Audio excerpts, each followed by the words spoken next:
searching for him in all nooks and corners. Whilst walking aimlessly, he was furiously thinking how to find someone who could carry his message to Hussein. Soon darkness descended on the whole town. As curfew had been imposed by the orders of the governor, not a soul was venturing out. It became evident to Muslim that, if he walked on, there was every possibility of his being arrested by the patrolman, and, if that happened, his last hope of finding a messenger would vanish. The events of the day had made him tired in body and soul. He sat on the doorstep of a house, hesitating whether to knock at the door and ask for water. Whilst he was still wavering, he heard the opening of the door against which he was leaning. An old lady stood there with a flickering candle in her hands. From her enquiring eyes he could understand that she was wondering why he was seated there. Muslim turned to her and requested a glass of water. She asked him to wait for a minute and, going into the house, returned with a tumbler of water. Muslim drank it too, the last drop, and thanked the lady profusely. He again sat down on the doorstep. The old lady looked at him for a while and then asked him, "My son, why do you not return to your house? Do you realize how your wife and children must be worrying about you by your remaining away from the house in such troubled atmosphere? Don't you have a house with wife and children?" A lump came into Muslim's throat with the recollection of his family and home. Controlling his emotions and checking the tears which were gushing from his eyes, he said, "Good lady, I have a house, but in a distant land. My wife and young daughters are at home and my sons are in Kufa, but perhaps they will wait for me forever." After a brief pause, he added, "In this unfriendly town I have no home and nobody to whom I can turn for shelter." These words of despondency moved the lady. Sympathetically she said, "From where do you come and why are you here in these troubled times?" Muslim murmured in reply, "I am from the city of the Prophet. I came on the invitation of the people of Kufa as their guest. Though thousands welcomed me on my arrival, there is now not a soul who will admit me into his house." The venerable old lady was taken aback by this reply. She raised the candle she was carrying to bring it nearer Muslim's face. With an exclamation of recognition, she bent down on her knees and said, "My God, you are Muslim, the emissary of my Imam, my beloved Hussein, who is hunted by Ubaidullah's soldiers. How did I not recognize you at the first glance when your words, your accent, your demeanor all had the stamp of people of the Prophet's house." Sobbing bitterly and overcome by contrition, she added, "How will I face my lady Fatima on the day of reckoning when she will ask me, 'Taha, my Hussein's emissary came to you, friendless and shelterless, but you callously and relentlessly turned him out. What reply will I give to her?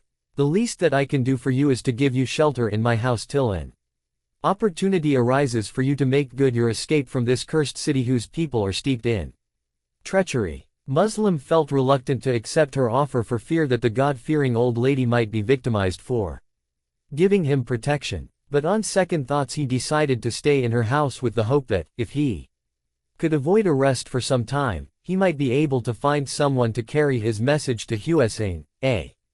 Taha asked Muslim to remain in the attic of the house. She gave him whatever food there was in the house, but he could hardly partake of anything. How can a person in his predicament relish food? He decided to pass the night in prayers, as he had a premonition that this would be his last night. Before retiring into the attic, Muslim told Taha about his desire to send a message to the Imam not to come to Kufa in view of what had transpired. She assured him that when her son, who was in the government armed forces, returned from his beat, she would take him in her confidence and enlist his support in finding some reliable person for this mission. Hardly a few hours had passed when Taha's son returned home. He looked tired and worn out. When Taha inquired from him the reason for his coming home so late, he told her that, along with other soldiers, he was patrolling the streets in search of Muslim.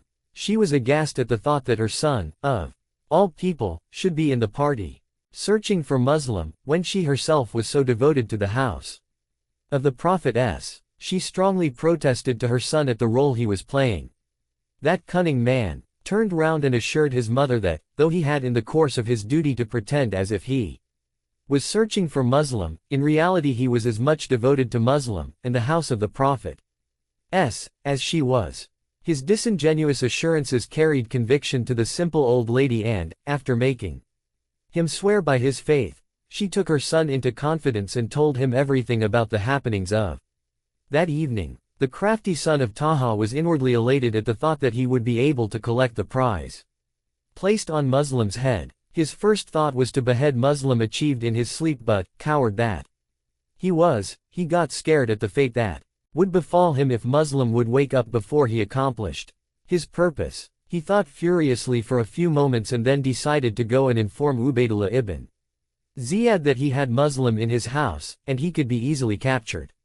His warped mind quickly invented an excuse for going out in the dead of night, without arousing the suspicions of his noble mother. He told her that, as in his presence, Hani ibn Urwa, at whose house Muslim and his 2 sons had been staying, had been beheaded, and as the 2 young boys were roaming the streets of Kufa, he thought it his bounden duty to search for them and bring them home so that the father and sons could be reunited. He told Taha that he would also see one of his trusted friends and through him arrange to convey Muslim's message to the Imam for which he was so anxious.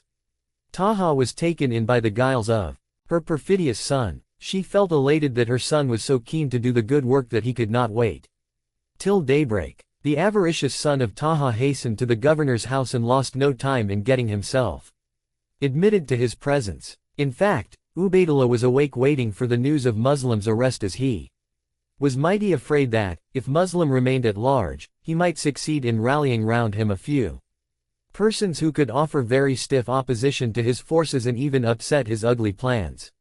He felt relieved and overjoyed at the tidings brought to him by Taha's treacherous son.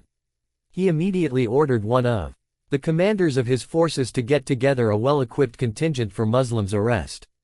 Accompanied by mounted soldiers, the traitor returned to his house for Muslim's arrest. Muslim was at that time engaged in prayers. When he heard the beating of several horses' hoofs on the paved roads, he understood that the soldiers had come for his arrest.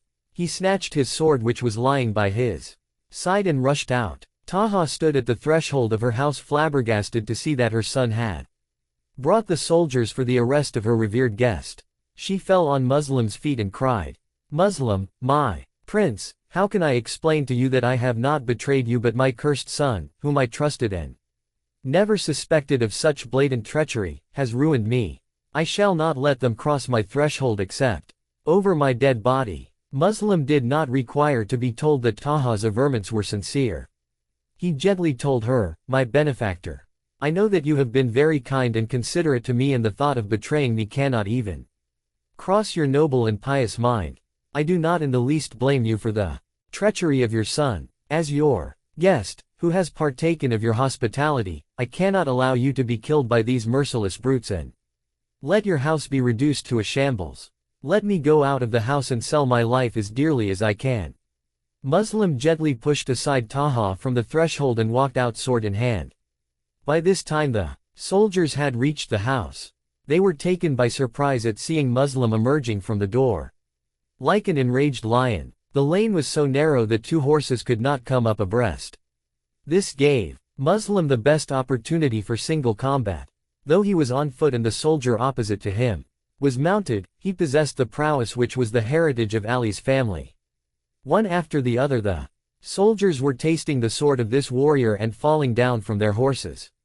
In the process they were getting crushed and trampled under the hoofs of horses of their own men.